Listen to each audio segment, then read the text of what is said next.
Today we'll be reading Chapter 3 of Alice's Adventures in Wonderland by Lewis Carroll. This version is adapted by Debbie Guthery and illustrated by Jason Alexander. Chapter 3, A Caucus Race and a Long Tail. They were a strange-looking group of wet creatures. The birds' feathers were drenched and the animal's fur was clinging to them. The first question, of course, was how to get dry. They all talked this over, and Alice joined in as if she had known them all her life. At last the dodo rose solemnly to his feet and said, "I move that the meeting be over for the immediate adoption of an energetic remedy." "Speak English," said the eaglet. "I don't understand anything you just said, and I don't think you do either." The eaglet bent down its head to hide a smile. "What I was going to say," said the dodo, "was the best thing to get us dry would be a caucus race." "What is a caucus race?" said Alice. "Why," said the dodo, "the best way to explain it is to do it." The dodo marked out a race course. It was a sort of circle, and then everyone was placed along the course here and there. There was no 1, 2, 3, go, but everyone began running when they liked and stopped when they liked, so that it was not easy to know when the race was over. However, when they had been running half an hour or so and were quite dry again, the dodo suddenly called out, "The race is over!" And they all crowded around it, panting and asking, "Who has won?" The dodo thought and declared, "Everybody has won, and everyone must have prizes." "But who's going to give the prizes?" a chorus of voices asked. "Why, she is, of course," said the dodo, pointing to Alice with one finger. The whole party crowded around her, calling out, "Prizes! Prizes!"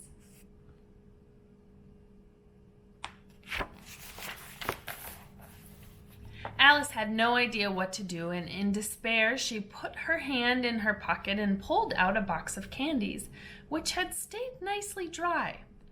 She handed them a round of prizes. There was exactly one for each of them.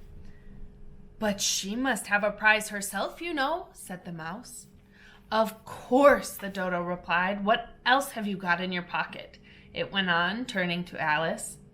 "Only a thimble," Alice said sadly. "Hand it over here," said the dodo.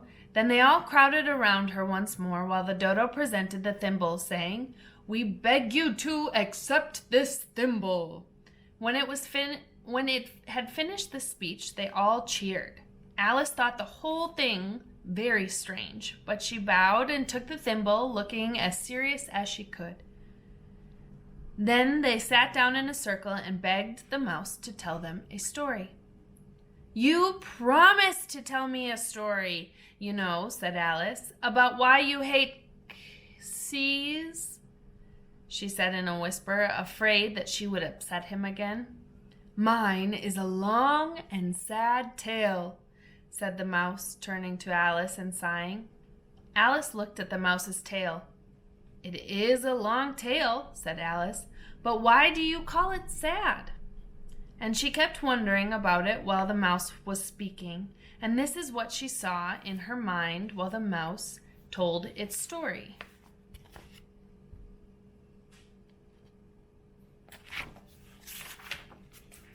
Furry said to a mouse that he met in the house, "Let us both go to the law. I will prosecute you, come, I'll take no denial. We must have a trial, for really this morning I've nothing to do," said the mouse to the cat. "Such a trial as that with no jury or judge would be wasting our breath. I'll be the judge, I'll be the jury," purred cunning old Furry. "I'll try the whole case and put you to death."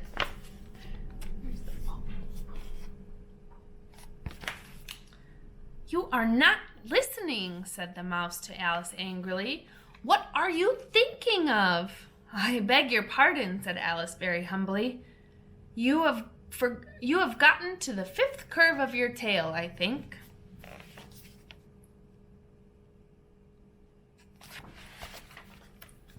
I had not, cried the mouse angrily. A knot, said Alice. Oh, do let me help undo it. I shall do nothing of the sort, said the mouse, getting up and walking away. You have insulted me by talking such nonsense. I didn't mean it, said Alice. The mouse only growled in reply. Please come back and finish your story, Alice called out to it, and all the others joined in chorus. Yes, please do. But the mouse only shook its head and walked away quickly. What a pity, said the Lory. An old crab said to her daughter, Let this be a lesson to you never to lose your temper. Hold your tongue, Ma, said the young crab a little snappishly. You're enough to try the patience of an oyster. I wish I had Dinah here, said Alice aloud, to nobody in particular. She would bring the mouse back. And who is Dinah, if I might ask, said the Lory. Alice replied eagerly, Dinah's my cat. She's very good at catching mice. And, oh, you should see her catch birds.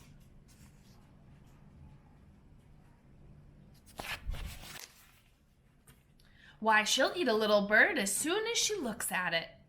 This made the creatures uncomfortable. Some of the birds flew away immediately. An old magpie quickly gathered herself up and said, I really must be getting home. And a canary called out in a trembling voice to its children, Come away, my dears, it's time you were all in bed. Alice was soon left alone. I wish I hadn't mentioned Dinah. Nobody seems to like her down here. I wonder if I will ever see her anymore. Alice began to cry again, and she felt lonely. In a while, she heard a little pattering of footsteps. She looked up eagerly, hoping that the mouse had changed its mind and was coming back to finish the story.